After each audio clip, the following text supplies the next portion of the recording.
Hello बच्चों, आज हम लोग इस वीडियो में रचनाएं करने के लिए सीखेंगे। अगर आप लोग बच्चों कक्षा 10 में पढ़ते हैं तो यह वीडियो आप लोगों के लिए मोस्ट इंपॉर्टेंट रहने वाला है, क्योंकि आप लोगों के एक्सरसाइज 11.2 में इस तरह के सवाल दिए हुए हैं जो कि हर बार आप लोगों के बोर्ड एग्जाम में पूछे जाते हैं। तो वीडियो को बहुत ध्यान से पूरे अंत तक जरूर देखें ताकि इस तरह के सवालों को आप लोग आसानी से हल कर सकें।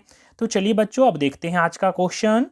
आज का क्वेश्चन लिखा हुआ है बच्चों, 4 सेंटीमीटर त्रिज्या के एक वृत्त पर 6 सेंटीमीटर त्रिज्या के एक सकेंद्रीय वृत्त के किसी बिंदु से एक स्पर्श रेखा की रचना कीजिए। इस तरह से बच्चों रचनाएं वाला अगर क्वेश्चन आएगा आप लोगों का, तो सबसे पहले क्या करना है, थोड़ा थोड़ा क्वेश्चन को पढ़ना है और हम लोगों को रचना करते जाना है, जिससे कि हम लोगों को कोई दिक्कत नहीं होगा और आसानी से हम लोगों का बन जाएगा।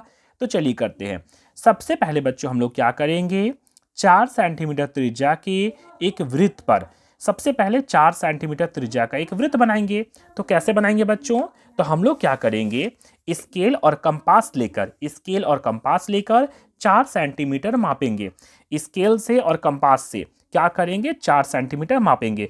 4 कैसे मापेंगे, तो हमेशा हम लोग मापेंगे 0 से, 1 से कभी नहीं मापना है, हमेशा हम लोग मापेंगे 0 से।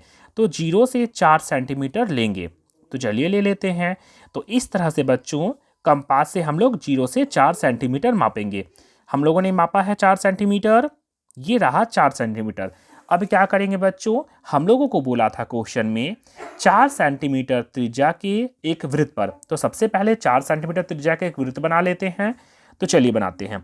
हम लोग क्या करेंगे बच्चों, इस तरह केंद्र कहीं पर भी रखकर एक 4 सेंटीमीटर त्रिज्या का वृत्त बनाएंगे। इस तरह से हम लोग 4 सेंटीमीटर त्रिज्या का वृत्त बनाएंगे। ये रहा हम लोगों का 4 सेंटीमीटर त्रिज्या का एक वृत्त। इस तरह से 4 सेंटीमीटर त्रिज्या का एक वृत्त बना लिया। यहां पर रखेंगे बच्चों, ये हम लोगों का रहा केंद्र। क्या रहा, तो ये हम लोगों का रहा केंद्र।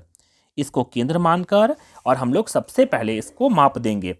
माप कर यहां लिख देंगे कितना मापे हैं, तो ये मापे हैं हम लोग 4 सेंटीमीटर। कितना, 4 सेंटीमीटर। और पेन से यहां लिख देंगे 4 सेंटीमीटर। फिर क्या करना है बच्चों, आगे अब हम लोग क्वेश्चन पढ़ेंगे। क्या बोला था, तो हम लोगों को क्वेश्चन में बोला था बच्चों 4 सेंटीमीटर त्रिज्या के एक वृत्त पर 6 सेंटीमीटर त्रिज्या के एक सकेंद्रीय वृत्त। सकेंद्रीय वृत्त किसे बोलते हैं बच्चों, जिसका केंद्र एक ही होता है, मतलब वृत्त 2 गो रहेगा लेकिन केंद्र एक ही होगा। सकेंद्रीय वृत्तों के, तो क्या करना है, तो हम लोगों को अब करना है 6 सेंटीमीटर त्रिज्या के एक सकेंद्रीय वृत्त, मतलब केंद्र इसी को मानकर हम लोग क्या करेंगे, 6 सेंटीमीटर त्रिज्या का एक और वृत्त बनाएंगे इसी के ऊपर में। तो चलिए हम लोग बना लेते हैं। तो हम लोग क्या करेंगे, स्केल लेकर 6 सेंटीमीटर मापेंगे कंपास से 0 से कितना मापेंगे बच्चों, तो हम लोग मापेंगे 6 सेंटीमीटर। इस तरह से कंपास लेकर बच्चों हम लोगों ने मापा 6 सेंटीमीटर। मापने के बाद हम लोग क्या करेंगे, केंद्र यही लेंगे, केंद्र इसी को लेकर एक और वृत्त ऊपर से बना लेंगे, जिसको हम लोग बोलेंगे सकेंद्रीय वृत्त। तो चलिए बना लेते हैं। सकेंद्रीय वृत्त हम लोग तैयार करते हैं। इस तरह से बच्चों बनाने के बाद ये हम लोगों का कहलाएगा सकेंद्रीय वृत्त। ये हम लोगों का हो गया सकेंद्रीय वृत्त। इसको कितना मापा है बच्चों हम लोगों ने, इसको मापा है 6 सेंटीमीटर। तो हम लोग क्या करेंगे, चलिए लिख देते हैं त्रिज्या 6 सेंटीमीटर। इस तरह से स्केल से लिखने के बाद बच्चों ये हो गया हम लोगों का लकीर। और कितना मापे हैं बच्चों, तो इसको हम लोग मापे हैं 6 सेंटीमीटर। इस तरह का क्वेश्चन बच्चों आप लोगों के बोर्ड एग्जाम में हर बार पूछे जाते हैं, इसलिए वीडियो को बहुत ध्यान से देखिएगा। ये हो गया, हम लोगों ने कितना मापा, 6 सेंटीमीटर मापा है और ये हम लोगों का सकेंद्रीय वृत्त तैयार हो गया। अब जल्दी से क्वेश्चन को पढ़ते हैं आगे। क्या बोला था, एक सकेंद्रीय वृत्त बना दिए कि किसी बिंदु से एक स्पर्श रेखा की रचना कीजिए। फिर क्या करना है, किसी बिंदु से, ये सकेंद्रीय वृत्त जो बनाए हैं बाद में, वहां पर किसी बिंदु से, किसी भी बिंदु से, कहीं पर भी कोई बिंदु लेना है और इससे हम लोगों को स्पर्श रेखा खींचना है छोटा वृत्त पर।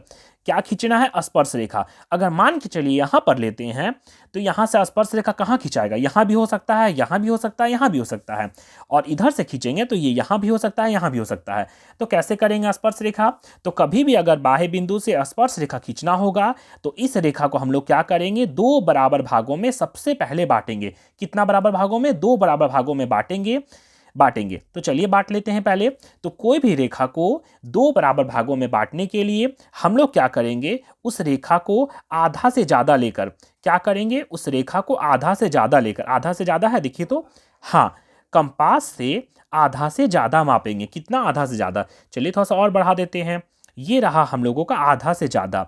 हम लोगों को क्या बोला था? कभी भी बाह्य बिंदु से स्पर्श रेखा खींचना होगा तो सबसे पहले इस रेखा को हम लोग क्या करेंगे? 2 बराबर भागों में बांटेंगे। 2 बराबर भागों में बांटेंगे।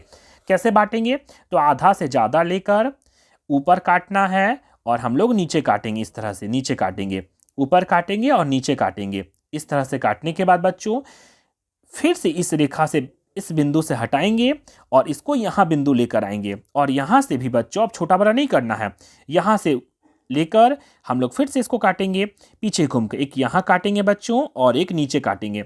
इस तरह से नीचे काट लिए।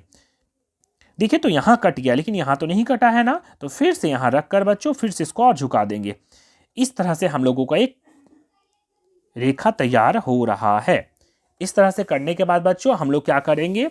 इसको डॉट डॉट से मिला देंगे, क्योंकि क्वेश्चन में तो ऐसा नहीं बोला था। हम लोग स्पर्श रेखा खींचने के लिए इतना काम करेंगे। इस तरह से बच्चों हम लोग क्या करेंगे? डॉट डॉट खींच देंगे, डॉट डॉट। ये हम लोगों का रहा बच्चों, डॉट डॉट से रेखा खींचे हैं। ये रेखा क्यों खींचे हैं? तो इस रेखा का मध्य बिंदु निकालने के लिए। ये रहा हम लोगों का मध्य बिंदु। इस तरह से क्यों किए हैं? तो हम लोग स्पर्श रेखा खींचने के लिए इतना काम किए हैं। ये मध्य बिंदु निकालने के बाद क्या करेंगे बच्चों? तो इस मध्य बिंदु को निकालने के बाद हम लोग क्या करेंगे? इस बिंदु पर रखेंगे कंपास का नोक को, और हम लोग दोनों रेखा तरफ मिलाएंगे। इसको छोटा बड़ा कर सकते हैं। दोनों रेखा के नोक को मिलाएंगे और देखेंगे कि बराबर आ रहा है क्या। इस दोनों को ऐसे घूमना है, थोड़ा बहुत भी कम नहीं होना चाहिए। इस तरह से दोनों मिलाने के बाद बच्चों हम लोग क्या करेंगे? इसको डॉट डॉट से एक वृत्त बना देंगे यहाँ, डॉट डॉट से। तो चलिए बना देते हैं। तो इस तरह से बच्चों हम लोग क्या करेंगे? डॉट डॉट से यहाँ एक वृत्त बना देंगे। क्योंकि हम लोगों को डॉट डॉट से क्यों बनाएंगे? ये क्वेश्चन में नहीं बोला था। हम लोग स्पर्श रेखा खींचने के लिए इतना काम करेंगे। कभी भी बाह्य बिंदु से बोलेगा स्पर्श रेखा खींचने के लिए तो पहले हम लोग उस रेखा को 2 बराबर भागों में बांटेंगे, उसका केंद्र निकालेंगे और इस तरह से हम लोग उस पर वृत्त खींच देंगे। इस तरह से हम लोग वृत्त खींच दिए। अब देखिए तो यहाँ पर ये मिल गया और यहाँ पर ये मिल गया, और इस वृत्त को हम लोग बनाए हैं डॉट डॉट से। उसमें एक बिंदु यहाँ पर आया और एक बिंदु यहाँ पर आया।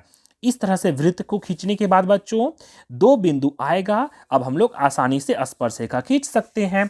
तो चलिए खींच लेते हैं। अब क्या करेंगे बच्चों? स्केल रख कर ये बिंदु, इस बिंदु को और इस बिंदु को मिलाकर एक रेखा खींच देंगे। एकदम डायरेक्ट रेखा एक खींच देंगे। इसको हम लोग डायरेक्ट खींचेंगे क्योंकि हम लोगों को क्वेश्चन में बोला था। ये हो गया एक स्पर्श रेखा, और इधर से बच्चों हम लोग क्या करेंगे? एक और स्पर्श रेखा खींच देंगे। इस तरह से स्पर्श रेखा खींच देंगे। इस तरह के सवाल बच्चों हर बार आप लोगों के एग्जाम में पूछे जाते हैं, इसलिए वीडियो को बहुत ध्यान से देखिएगा। इस तरह से हम लोग स्पर्श रेखा खींच देंगे। ये हम लोगों का तैयार हो गया कंप्लीट फिगर। अब हम लोग क्या बचा हुआ काम? केवल नामकरण करने का। ये केंद्र है तो केंद्र को हमेशा माना जाता है O। ये बाह्य बिंदु लिए थे इसको, तो इसको हम लोग बोल देंगे A। और स्पर्श रेखा जहां पर खींचे हैं उसको हम लोग बोलेंगे P, और इसको बोलेंगे बच्चों हम लोग Q। ये हम लोगों का तैयार हो गया कंप्लीट फिगर, जो कि हम लोगों का क्वेश्चन दिया हुआ था। इस तरह बच्चों आज हम लोगों ने इस तरह रचना करने के लिए सीख लिया। इस तरह के और भी वीडियो पाने के लिए बच्चों हमारे चैनल जंगल जी के क्लासेस को लाइक, शेयर और सब्सक्राइब जरूर करें।